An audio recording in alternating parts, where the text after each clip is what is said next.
सुप्रभात प्यारे बच्चों। देखो आपके यूटी सेकंड एग्जाम शुरू होने वाले हैं और उसकी डेट शीट और सिलेबस भी आपके पास आ चुका है। तो उसके लिए आपको अच्छी तैयारी करनी है और अच्छे मार्क्स लाने हैं। इसके लिए हम जो आपके सिलेबस में चैप्टर है उनका रिवीजन स्टार्ट करेंगे। आज से हम रिवीजन करेंगे ताकि आप अच्छे मार्क्स ला सको। ठीक है बच्चों, तो आपके सिलेबस में पाठ 3 वासुदेव श्री कृष्ण यह भी आपके सिलेबस में है। तो इस पाठ का हम आज रिवीजन करेंगे। देखो बच्चों, इस पाठ में क्या होता है, यह कौन से युग की बात है इस पाठ में? द्वापर युग की।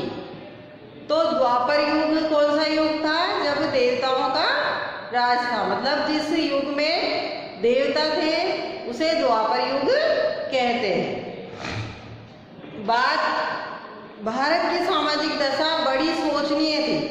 उस समय क्या था, भारत की जो दशा थी वह बहुत ही सोचने वाली थी। क्यों सोचने वाली थी?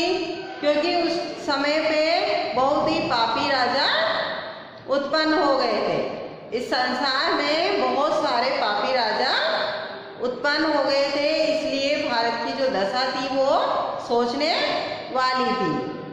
और सबसे अत्याचारी जो राजा थे उस समय के, वो कौन थे? कंस। कंस जो राजा थे वो सबसे अत्याचारी थे, मतलब अत्याचार करते थे जनता पर। तो उन्होंने क्या किया, श्री कृष्ण के जो माता पिता थे देवकी और वासुदेव, और उनके जो नाना थे अग्रसेन, इन सभी को कारागार में डाल दिया। किसने डाला? राजा कंस ने। और उनको कारागार में ही बंद करवा दिया, स्वयं अपनी बहन को और बहनोई को और पिताजी को। ठीक है, फिर उसके बाद क्या होता है, भाद्रपद मास की कृष्ण पक्ष की अष्टमी को, कौन से महीने में? भाद्रपद मास की कृष्ण पक्ष की अष्टमी को भगवान श्री कृष्ण का जन्म होता है। कब होता है? भाद्रपद की कृष्ण पक्ष की अष्टमी को भगवान श्री कृष्ण का जन्म होता है। तो वासुदेव जी जो है उनके पिताजी, वो डरते हैं। क्यों डरते हैं? कि श्री कृष्ण को भी मामा जो कंस थे उनके वो मार डालेंगे। इसलिए वासुदेव जी रात को ही उनको कहाँ छोड़ आते हैं? गोकुल में। श्री कृष्ण को गोकुल में छोड़ आते हैं यशोदा मैया के पास। यशोदा मैया ही उनका लालन पालन करती है, मतलब उनकी देख रेख करती है, उनका पालन पोषण करती है। ठीक है, क्योंकि वसुदेव जो थे वो जो नंद बाबा थे वो दोनों मित्र थे, दोस्त थे। तो वासुदेव जी श्री कृष्ण को नंद बाबा के यहाँ छोड़ के आ जाते हैं। फिर उसके बाद क्या होता है, वो जो कंस मामा कंस है वो बहुत सारे राक्षसों को वहाँ पर भेजते हैं, और वो राक्षस वहाँ पर क्या करते हैं? तांडव मचाते हैं। लेकिन श्री कृष्ण उन सभी को मार डालते हैं और श्री कृष्ण बड़े हो जाते हैं। उसके बाद कंस का वध कर देते हैं, कंस को मारते हैं और अपने नाना और माता और पिता को कारागार से छुड़ाते हैं, और उनके जो नाना थे उनको वहाँ का राजा बना देते हैं। उसके बाद क्या होता है बच्चों, इस पाठ में सुदामा और श्री कृष्ण की मित्रता का वर्णन है। श्री कृष्ण और सुदामा जो थे वो बहुत अच्छे मित्र थे। एक दिन क्या होता है, सुदामा गरीब थे, तो वो उनकी पत्नी के बार बार कहने पर अपने मित्र श्री कृष्ण के यहाँ जाते हैं और श्री कृष्ण भगवान श्री कृष्ण जो है उनका आओ आदर और सत्कार अच्छे से करते हैं और उनको बहुत सारा धन दे करके लौटने को कहते हैं। ठीक है, फिर उसके बाद क्या होता है, कौरवों और पांडवों के बीच हुए महाभारत की शिक्षा युद्ध में जो अर्जुन है और श्री कृष्ण का जो गीता का अमर उपदेश है उसका वर्णन किया गया है। महाभारत के युद्ध में गीता का जो अमर उपदेश है श्री कृष्ण ने अर्जुन को दिया था उसका वर्णन किया गया है। तो उसमें श्री कृष्ण अर्जुन से कहते हैं कि ये जो हमारी आत्मा है यह तो अमर है, हमारी जो आत्मा है वो तो अमर है और हमारा शरीर जो है वो नाशवान है। मतलब शरीर की मृत्यु होती है, आत्मा की कभी मृत्यु नहीं होती है।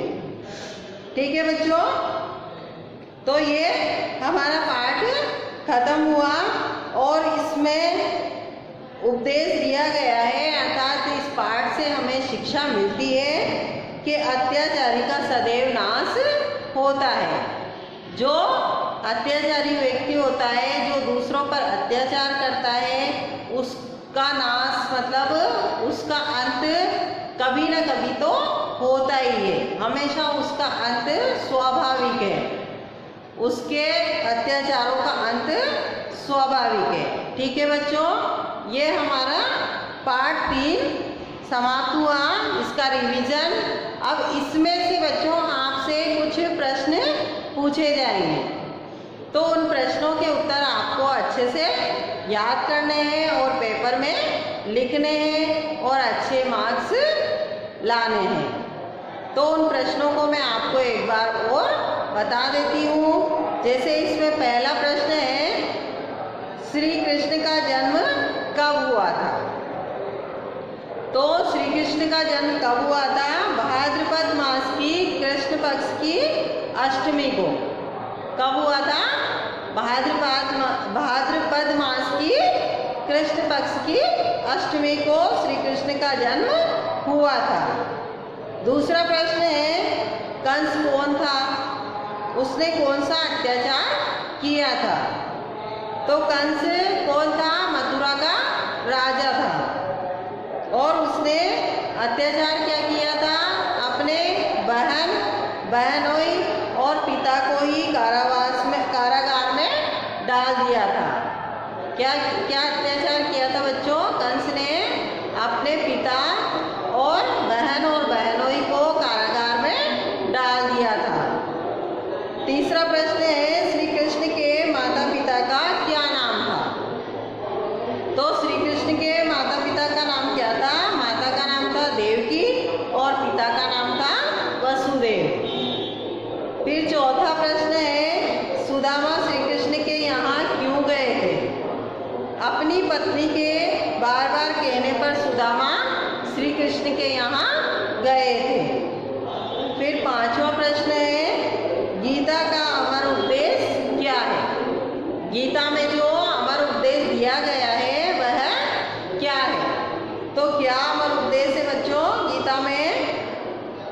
आत्मा अजर अमर है, यह आत्मा जीर्ण शरीरों को छोड़कर नए शरीरों में प्रवेश करती है। अर्थात एक शरीर की मृत्यु हो जाती है तो आत्मा उसमें से निकल करके दूसरे शरीर में प्रवेश कर जाती है। इस आत्मा को नहीं तो शस्त्र काट सकते हैं और न ही आग जला सकती है और न ही पानी गला सकता है और न वायु सुखा सकती है। प्रत्येक मनुष्य को फल की चिंता किए बिना अपने कर्तव्य का पालन करना चाहिए। ठीक है बच्चों, ये हमारा पार्ट 3 श्री कृष्ण का वो दोहरान खत्म हुआ। अब आपको इस पाठ की अच्छे से तैयारी करनी है और अच्छे मार्क्स लाने हैं।